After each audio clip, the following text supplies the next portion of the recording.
नमस्कार CSK news में आप सभी दोस्तों का एक बार फिर से बहुत बहुत स्वागत है। दोस्तों इस वक्त की बड़ी खबर निकल के आ रही है। आपको बता दें, डीजीपी ने कहा पाकिस्तान गणतंत्र दिवस पर जम्मू कश्मीर में माहौल खराब करने की रच रहा है साजिश। पाकिस्तान की नापाक हरकतों का हुआ है बड़ा खुलासा। भारतीय सेनाएं पूरी तरीके से हाई अलर्ट पे हैं। दूसरी बड़ी अपडेट निकल के आ रही, भारत में बन रही कोविड-19 की वैक्सीन से आस लगाए पाकिस्तान दी मंजूरी और अब पाने के लिए इनडायरेक्टली चाल चल गया है। तीसरी बड़ी खबर में आपको बताएंगे, गणतंत्र दिवस पर दुनिया देखेगी राफेल का दम, परेड में 42 विमानों से गूंजेगा आसमान।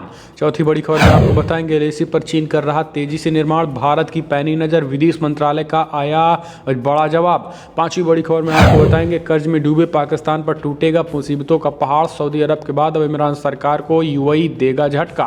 तो सब कुछ खबरें जानेंगे। ईरान की परियोजना के लिए भारत का बड़ा कदम, चाबहार बंदरगाह पहुंची भारतीय उपकरणों की पहली खेप, इसके बारे में भी आपको बताएंगे। तो सब कुछ खबरें जानेंगे। अमेरिका में फिर हिंसाकांड और बाइडेन के शपथ ग्रहण दौरान अंदर लोग मौजूद कर सकते हैं हमला, इस तरीके की निकल के आ रही हैं खुफिया जानकारियां। तो सब कुछ खबरें बताएंगे। जहां पर अब भारत की जासूसी में जुटा है चीन। जी हां, दरअसल दक्षिणी चीन सागर के हिंद महासागर पर वर्चस्व की तैयारी में है ड्रैगन। तो दोस्तों एक एक करके जानेंगे, लेकिन उससे पहले एक छोटा सा निवेदन, अगर आपने चैनल को तक सब्सक्राइब नहीं किया तो प्लीज़ सब्सक्राइब के लाल बटन दबाकर चैनल को सब्सक्राइब करें। और अगर आप भी मानते कि प्रधानमंत्री मोदी हैं तो मुमकिन है तो इस वीडियो को लाइक करके अपना समर्थन दर्ज करें। इस देश की गौरवशाली इंडियन आर्मी के लिए भी जय हिंद लिखना मत भूलेगा। दोस्तों दरअसल पहले बड़ी खबर निकल के आ रही है। आपको बता दें, 26 जनवरी की तैयारियों में खलल डालने की कोशिश कर रहा है पाकिस्तान। भारतीय सेना खुफिया जानकारी मिली है, पाकिस्तान गणतंत्र दिवस जम्मू में भी माहौल खराब करने की कर रहा है कोशिश। पुलिस महानिदेशक दिलबाग सिंह ने सभी सुरक्षा एजेंसियों के अधिकारियों पर गणतंत्र दिवस पर सतर्क रहने की हिदायत दे दी है। उन्होंने कहा है कि पाकिस्तान जम्मू कश्मीर में बड़ी वारदात को अंजाम देने के साथ यहाँ के सांप्रदायिक सौहार्द को खराब करने की फिराक में है। पुलिस महानिदेशक दिलबाग सिंह ने ये बात गणतंत्र दिवस से जम्मू कश्मीर संभाग में सुरक्षा व्यवस्था का जायजा लेने के लिए विभिन्न सुरक्षा एजेंसियों के अधिकारियों के साथ बैठक के दौरान कही है। डीजीपी दिलबाग सिंह ने कहा है कि फिलहाल 2021 सुरक्षा एजेंसियों के लिए किसी चुनौती से कम नहीं है। पाकिस्तानी द्वारा प्रायोजित आतंकवाद नए नए तरीकों से जम्मू कश्मीर में अशांति फैलाने का प्रयास कर रहा है। उससे निपटने के लिए सुरक्षा बलों को सतर्क रहने की जरूरत है। उन्होंने कहा है कि गणतंत्र दिवस पर सुरक्षा बंदोबस्त को पुख्ता किया जाए, क्विक रिएक्शन टीम का गठन किया जाए, विशेष एस्कॉर्ट का गठन किया जाए ताकि किसी भी वारदात को टाला जा सके। तो बड़ी खबर निकल के आ रही है। आपको बता दें, पाकिस्तान जम्मू कश्मीर में अब माहौल खराब करने की कोशिश कर रहा है, क्योंकि अब जम्मू कश्मीर में पत्थरबाजी से लेकर सब कुछ बंद हो गई है। हम चलते हैं, अपडेट लेते हैं। दोस्तों आपको बता दें, गणतंत्र दिवस पर दुनिया देखेगी राफेल का दम, परेड में 42 विमानों से गूंजेगा आसमान। जी हाँ, गणतंत्र दिवस की परेड को लेकर तैयारियां तेज कर दी गई हैं। 26 जनवरी को होने वाले परेड में इस बार राफेल का भी प्रदर्शन किया जाएगा। भारतीय वायुसेना परेड के दौरान मेक इन इंडिया थीम के तहत अहम लड़ाकू विमानों का प्रदर्शन करेगी। यह पहली बार होगा जब राफेल का प्रदर्शन सार्वजनिक तौर पर किया जाएगा। परेड के दौरान कुल 42 विमान फ्लाइट पास्ट का हिस्सा होंगे। इनमें राफेल के अलावा सुखोई 30, मिग-29, जैगुआर और कई अन्य विमानों का प्रदर्शन किया जाएगा। Chinook transport helicopter, Apache combat helicopter, C-130J transport विमान भी शामिल हैं। इस दौरान तेजस एक्स्ट्रा मिसाइल और रोहिणी सर्विलांस रडार का भी प्रदर्शन किया जाएगा। चिनूक हेलीकॉप्टर अमेरिका में बना, साल 2019 में इसे वायुसेना में शामिल किया गया था। भारत के साथ 4 चिनूक हेलीकॉप्टर भी शामिल हैं। तो दोस्तों ये बड़ी खबर निकल के आ रही, गणतंत्र दिवस के तैयारियों को देखते हुए राफेल जब कहीं ना कहीं आसमान में दहाड़ेगा तो चीन और पाकिस्तान की ऐसी की तैसी। हम चलते हैं, अगली अपडेट लेते हैं। दोस्तों भारत की जासूसी में जुटा चीन, दक्षिणी चीन सागर के बाद अब हिंद महासागर पर वर्चस्व की तैयारी में है ड्रैगन। चीन अपनी हरकतों से बाज नहीं आ रहा है।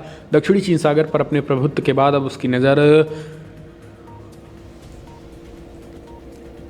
हिंद महासागर पर टिक गई है। इसका खुलासा तब हुआ जब इंडोनेशिया की नौसेना ने हाल ही में चीन की एक जासूसी जहाज़ को अपने देश की जल सीमा के पास पकड़ा हुआ है। इनके पूर्व चीन का पानी के अंदर चलने वाला एक जासूसी ड्रोन विमान इंडोनेशिया की सीमा के पास पकड़ा गया था। चीन भारत समेत अपने पड़ोसी मुल्कों की जासूसी में लगा हुआ था। चीन पिछले 2 वर्षों से भारत की नाक के नीचे जासूसी करने में लिप्त है। खास बात यह है कि जासूसी करने के दौरान ये जहाज पर लगने लगे निगरानी उपकरणों को बंद कर देता है ताकि किसी को इसकी भनक ना लगे। आखिर हिंद महासागर में क्यों है चीन? आपको बता दें कि दिलचस्पी जिस तरीके से चीन हिंद महासागर में दिखा रहा है, चीन की सक्रियता भी चिंतित है भारत। चीन के सीमा से इतनी दूर समुद्र के अंदर ड्रोन मिलने से ये प्रमाणित हो गया है कि चीन की सेना खुफिया तरीके से दक्षिणी चीन सागर में हिंद महासागर में प्रवेश के रास्ते की जांच कर रही है। चीन की जासूसी इन ड्रोन इस काम को अंजाम देने में जुटा है। यही कारण है कि पिछले 2 वर्षों के दौरान ये तीसरा मौका है जब चीनी ड्रोन हिंद महासागर का दरवाज़ा कहे जाने वाले इंडोनेशिया के पास पकड़ा गया है। रक्षा वेबसाइट व द ड्राइव की माने तो चीन की किलर पनडुब्बियां पानी के अंदर डूबकर आसानी से हिंद महासागर तक अपना रास्ता आसानी से तय कर सकती हैं। तो दोस्तों ये हम चलते हैं अगली अपडेट लेते हैं। आपको बता दें फिलहाल LAC पर चीन कर रहा तेजी से निर्माण, भारत की पैनी नज़र, विदेश मंत्रालय का आया जवाब। अरुणाचल प्रदेश में चीन के एक गांव बनाने की खबरों पर सतर्कतापूर्वक प्रतिक्रिया देते हुए भारत ने सोमवार को कहा कि फिलहाल वो देश की सुरक्षा पर असर डालने वाले समस्त घटनाक्रमों पर लगातार नज़र रखता है और अपनी संप्रभुता एवं क्षेत्रीय अखंडता की सुरक्षा के लिए जरूरी कदम उठाता है। विदेश मंत्रालय ने कहा है कि भारत ने अपने नागरिकों को आजीविका को उन्नत बनाने के लिए सड़कों और पुलों समेत सीमा पर अवसंरचना के निर्माण को तेज कर दिया है। मामले की ये प्रतिक्रिया तब आई है जब NDTV चैनलों के एक खबर के बारे में पूछा गया था। खबर के अनुसार चीन ने अरुणाचल प्रदेश के विवादित क्षेत्र में एक नया गांव बसाया है और इसमें करीब 101 घर हैं। चैनल ने यह दावा किया है कि ये खबर उसे विशेष रूप से प्राप्त उपग्रह तस्वीरों पर आधारित है। विदेश मंत्रालय ने कहा है कि हमने चीन के भारत के साथ लगे सीमावर्ती क्षेत्रों में निर्माण कार्य करने के लिए हालिया खबरें देखी हैं। तो दोस्तों आपको बता दें कि जिस तरीके से चीन लगातार खास करके अरुणाचल से सटे इलाके LAC पर चीन की तेजी की निर्माण भी चारों तरफ पैनी नज़र भारतीय सेनाएं भी बनाई हुई हैं। विदेश मंत्रालय भी हम चलते हैं अपडेट। कर्ज में डूबे पाकिस्तान पर टूटेगी मुसीबतों का पहाड़, सऊदी के बाद इमरान सरकार को वही झटका। आर्थिक तंगी झेल रहे कर्ज और डूबे पाकिस्तान पर एक और मुसीबत का पहाड़ टूटने लगा है। पहले सऊदी अरब ने कर्ज वाले अपने पैसे मांगकर पाकिस्तान की टेंशन बढ़ा दी है, मगर अब संयुक्त अरब अमीरात की भी कुछ इसी तरीके का झटका दे रहा है। सऊदी अरब ने पाकिस्तान को अब $3 अरब का कर्ज शीघ्र चुकाने को कहा है। अब ऐसी संभावना है कि आर्थिक कठिनाइयों से जूझ रहे पाकिस्तान से संयुक्त अरब अमीरात भी कर्ज भुगतान करने को कह सकता है। दरअसल सऊदी अरब ने इमरान खान के प्रधानमंत्री बनने के कुछ समय बाद 2018 में पाकिस्तान को $6.5 अरब का कर्ज दिया था। सऊदी अरब द्वारा घोषित $6.5 बिलियन के कर्ज वाले पैकेज में कुल $3 बिलियन का कर्ज और $3.5 बिलियन का एक ऑयल क्रेडिट की सुविधा शामिल है। पाकिस्तान द्वारा कश्मीर मसले पर IOC की बैठक को लेकर सऊदी को धमकाने, तुर्की और मलेशिया के साथ एक विकल्प मुस्लिम गठबंधन बनाने के बाद मांग के बाद द्विपक्षीय संबंधों में तेजी से गिरावट आई है। यही वजह है कि यह सार्वजनिक तौर पर विदेश मंत्री कुरैशी ने सऊदी की आलोचना की थी। हम चलते हैं अगले अपडेट लेते हैं दोस्तों। ईरान की इस परियोजना के लिए भारत का बड़ा कदम, चाबहार बंदरगाह पहुंची भारतीय उपकरणों की पहली खेप। ईरान के चाबहार बंदरगाह के विकास के लिए भारत ने आगे बढ़ चढ़कर सहयोग किया है। इस बंदरगाह के लिए विकास के लिए भारत की ओर से $8.5 मिलियन मूल्यों के भारतीय उपकरण की पहली खेप रविवार को दक्षिणी पूर्वी बंदरगाह पर पहुंची है। खीस्तान बलूचिस्तान प्रांत के बंदरगाह और समुद्री विभाग के महानिदेशक बेहुंग आंगोई ने कहा है कि समझौता भारतीय पक्ष और पोर्ट्स एवं मैरी टाइम ऑर्गेनाइजेशन के बीच हुआ है, जिसके आधार पर भारत $8.5 मिलियन का निवेश करने जा रहा है। ये पहली बार हो रहा है जब 10% के साथ बंदरगाहों में विदेशी निवेश के साथ अनुबंध किया गया है। भारत की ओर से शाहिद वेटेशटी बंदरगाह के इस VOT का संचालन करने जा रहा है। हम चलते अपडेट लेते हैं दोस्तों। अमेरिका में फिर हिंसा का डर, बाइडेन के शपथ के दौरान अंदर मौजूद लोग कर सकते हैं हमला। अमेरिका के निर्वाचित राष्ट्रपति जो बाइडेन बुधवार को पद की शपथ लेने वाले हैं, लेकिन शपथ ग्रहण समारोह पर खतरा मंडरा रहा है। अमेरिकी सरकार के सुरक्षा अधिकारियों का कहना है कि उन्हें डर है कि बाइडेन के शपथ के दौरान सुरक्षा टीम का ही कोई व्यक्ति हमला कर सकता है। खतरे को देखते हुए अतिरिक्त उपाय किए जा रहे हैं। डेली मेल की रिपोर्ट के मुताबिक FBI ने वाशिंगटन पहुंच रहे नेशनल गार्ड के 25,000 जवानों की विशेष जांच का फैसला किया है। आपको बता दें कि 6 जनवरी को अमेरिकी संसद पर ट्रंप समर्थकों के हमले के बाद सुरक्षा को लेकर काफ़ी डर फैल गया है। हमले के दौरान 5 लोगों की मौत भी हो गई थी और अमेरिका की प्रमुख सुरक्षा एजेंसियों को डर है कि जो लोग वाशिंगटन शहर की सुरक्षा में तैनात किए हैं, जिन्हें भी खतरा पैदा हो सकता है। जो बाइडेन और अन्य VIP लोगों को लेकर खतरा जताया जा रहा है। चलते अगले अपडेट लेते हैं। बवाल के बीच तांडव के डायरेक्टर ने मांगी माफ़ी, कहा किसी की भावना आहत नहीं करना चाहते हैं। वेब सीरीज तांडव को लेकर मचे हंगामे के बीच डायरेक्टर अली अब्बास जफर की माफ़ी से जुड़ा एक लेटर सामने आया है। उन्होंने लेटर ट्वीट करते हुए लिखा है कि लेटर के मुताबिक तांडव के ऑफिशियल कास्ट एंड क्रू की ओर से कहा गया है कि हम किसी की भावना को आहत नहीं करना चाहते हैं। वेब सीरीज में किसी भी धार्मिक भावनाओं को आहत करना हमारा उद्देश्य नहीं था। अगर किसी की भावना आहत हुई है तो हम उसके लिए माफ़ी क्षमा प्रार्थी हैं। तांडव के मेकर्स की ओर से आधिकारिक बयान जारी करते हुए कहा गया है कि हम वेब सीरीज तांडव पर आ रहे दर्शकों के रिएक्शन को गौर से मॉनिटरिंग कर रहे हैं और वो बातचीत के दौरान सूचना और प्रसारण मंत्रालय की ओर से हमें शिकायतों और याचिकाओं के बारे में बताया गया है। लोगों की भावनाओं को ठेस पहुंचाने संबंधी शिकायतों को हम लोग गंभीरता से देख रहे हैं। तो दोस्तों अब माफ़ी मांगते नजर आ रहे हैं। हालांकि आपको बता दें कि यूपी पुलिस मुंबई पहुंचती ही होगी। बस कुछ ही घंटों में मुंबई पुलिस पहुंचकर हजामत की तैयारी भी कर चुकी है। हम चलते हैं अगली अपडेट लेते हैं। दोस्तों बड़ी खबर निकल के आ रही है। अर्णव गोस्वामी ने इमरान खान को दिया करारा जवाब। जी हाँ, जिस तरीके से बदनामी किया जा रहा है। अर्णव गोस्वामी के व्हाट्सएप चैट लीक विवाद का सहारा लेकर भारत के खिलाफ बयानबाजी करने वाले पाकिस्तान के प्रधानमंत्री इमरान खान को रिपब्लिक टीवी की संपादक ने जवाब दिया। अर्णव गोस्वामी ने इमरान को घेरते हुए कहा है कि उनके आरोपों पर भी सफाई दी, जिसमें कहा जा रहा है कि उन्हें बालाकोट एयर स्ट्राइक की जानकारी पहले से ही थी। इमरान खान को एक आतंकवादी देश में ISIS की कठपुतली बताते हुए अर्णव ने कहा है कि फिलहाल पुलवामा हमले के बाद पाकिस्तान पर जवाबी कार्रवाई की इच्छा आधिकारिक रूप से स्पष्ट थी। किसी भी भारतीय राष्ट्रवादी के मन में कोई शंका नहीं थी कि हम जवाब देंगे, जैसा कि हमने भी किया। अर्णव गोस्वामी ने चैनल की ओर से जारी एक बयान में कहा है कि इमरान खान ने बालाकोट को मानने से इनकार करने की कोशिश की थी, लेकिन बाद में उसे स्वीकार करना पड़ा। बालाकोट कोई फॉल्स फ्लैग ऑपरेशन नहीं था, ये पाकिस्तानी आतंकवाद को सीधा और ज़रूरी जवाब था। अर्णव ने यह भी कहा है कि पुलवामा आतंकवादी हमले के बाद हर भारतीय बदला चाहता था, इसलिए अब कुछ भारतीय मीडिया हाउसेस की ओर से रिपब्लिक की उम्मीद पर सवाल उठाना अवसरवाद है।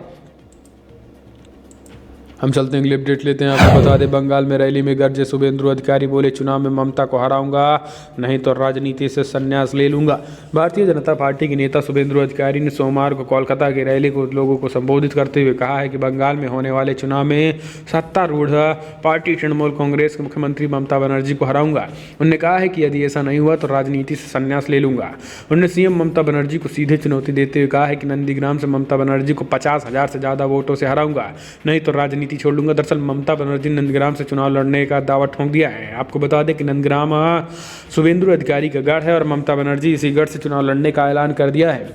हम चलते हैं अगली अपडेट लेते हैं। दोस्तों श्री कृष्ण जन्मभूमि मामला कोर्ट में, शाही मस्जिद पक्ष की आपत्ति स्वीकार, अब रिवीजन में होगी सुनवाई। यूपी के मथुरा में जिला जज की अदालत ने सोमवार को श्री कृष्ण विराजमान के दावे की अपील पर शाही मस्जिद ईदगाह के सचिव की ओर से दाखिल की गई आपत्ति को स्वीकार कर लिया गया है। इसके बाद अपील को संशोधित करते हुए रिवीजन में बदल दिया गया है। अदालत अब इस दावे की रिवीजन में सुनवाई करेगी। इसके लिए 28 जनवरी की तारीख तय कर दी गई है। अदालत ने इस निर्णय के बाद अपील में पक्षकार होने वाले अन्य दावों पर भी सुनवाई नहीं हो सकी। सुप्रीम कोर्ट की अधिवक्ता रंजना अग्निहोत्री व अन्य ने श्री कृष्ण विराजमान के भक्त के रूप में 25 सितंबर 2020 को अदालत में दावा किया था कि शाही मस्जिद ईदगाह के साथ वर्ष 1967 के हुए समझौते के बाद ड्रिंकी को रद्द कर दिया जाए। हम चलते हैं अगली अपडेट लेते हैं। दोस्तों बड़ी खबर निकल के आ रही है। आपको बता दें, फिलहाल शिवराज ने सूचना प्रसारण मंत्री प्रकाश जावड़ेकर से कहा तांडव वेब सीरीज को करे बैन, IOTT प्लेटफॉर्म पर सेंसर लगाने की मांग की है। मुख्यमंत्री शिवराज सिंह चौहान को भी वेब सीरीज तांडव पर एतराज है। शिवराज ने दिल्ली में सूचना एवं प्रसारण मंत्रालय जावड़ेकर से मुलाकात कर तांडव वेब सीरीज पर तुरंत बैन लगाने की अपील की है। मुख्यमंत्री ने यह भी कहा है कि OTT प्लेटफॉर्म पर सेंसर लगाया जाए। इससे पहले मध्य प्रदेश के चिकित्सा शिक्षा मंत्री विश्वास सारंग ने जावड़ेकर को पत्र लिखकर तांडव पर रोक लगाने की मांग कर चुके हैं। भोपाल समेत प्रदेश के कई हिस्सों में वेब सीरीज को लेकर प्रदर्शन हो रहे हैं और इस वेब सीरीज पर हिंदुओं की धार्मिक भावनाओं को ठेस पहुंचाने का भी आरोप लगा है। सारंग ने चेतावनी दी है कि अगर तत्काल OTT प्लेटफॉर्म से तांडव को नहीं हटाया गया तो अमेजॉन ऑनलाइन शॉपिंग का भी बहिष्कार किया जाएगा। हम चलते हैं, अगले देख लेते हैं दोस्तों। गुजरात सोमनाथ मंदिर ट्रस्ट के अध्यक्ष बने प्रधानमंत्री मोदी। गृह मंत्री ने साझा की तस्वीरें। प्रधानमंत्री मोदी को सोमनाथ मंदिर ट्रस्ट का अध्यक्ष बनाया गया है। गृह मंत्री अमित शाह ने प्रधानमंत्री मोदी के एक के बाद एक तस्वीर साझा कर जानकारी दी है। आपको बता दें कि गुजरात के पूर्व मुख्यमंत्री और BJP नेता केशुभाई पटेल के निधन के बाद अध्यक्ष का पद रिक्त हो गया था। जानकारी के अनुसार सोमवार को हुई ट्रस्ट की बैठक में प्रधानमंत्री मोदी को अध्यक्ष बनाए जाने का फैसला लिया गया। आपको बता दें कि भारतीय जनता पार्टी के दिग्गज नेता लालकृष्ण आडवाणी और गृह मंत्री अमित शाह भी मंदिर के ट्रस्ट के सदस्य हैं। गुजरात के सौराष्ट्र क्षेत्र में मशहूर सोमनाथ मंदिर के प्रबंधन के लिए ये ट्रस्ट काम करता है, जिसके अध्यक्ष प्रधानमंत्री नरेंद्र मोदी को बनाया गया है। हम चलते हैं, अपडेट लेते हैं दोस्तों। आपको बता दें कि फिलहाल व्हाट्सएप को जिस तरीके से छोड़ा गया उससे साफ है कि भारतीयों की प्राइवेसी अहम मुद्दा है। सिग्नल चेयरमैन ने कहा है कि सिग्नल ऐप से किसी भी तरीके से किसी भारतीय की प्राइवेसी हनन नहीं होगा। जी हाँ, दरअसल आपको बता दें कि व्हाट्सएप द्वारा प्राइवेसी पॉलिसी को अपडेट किए जाने के बाद दुनिया भर में उनकी आलोचना हो रही है। ऐसे में प्राइवेसी पसंद लोग सिग्नल और टेलीग्राम जैसे ऐप्स का रुख कर रहे हैं। इस बीच आपको बता दें कि इंडिया टुडे ने सिग्नल फाउंडेशन के एग्जीक्यूटिव चेयरमैन ब्रियन एक्सन से बातचीत की, जिसमें उन्होंने कहा कि फिलहाल OTT खास करके हमें पता है कि व्हाट्सएप जिस तरीके से डेटा को चुरा रहा था, फेसबुक को दे रहा था, यही कारण है कि हमने इस ऐप को लॉन्च किया और अब फेसबुक को नहीं, यानी किसी भी भारतीयों का डेटा लीक नहीं किया जाएगा, क्योंकि भारतीयों का डेटा सर्वप्रथम है, सर्वोच्च है। तो दोस्तों फिलहाल बड़ी खबर बताई, लेकिन अगर आपको वीडियो पसंद आए तो लाइक कर शेयर करें, कमेंट के माध्यम से अपनी राय देना ना भूलें। इस वीडियो में तो नहीं। जय हिंद, वंदे मातरम।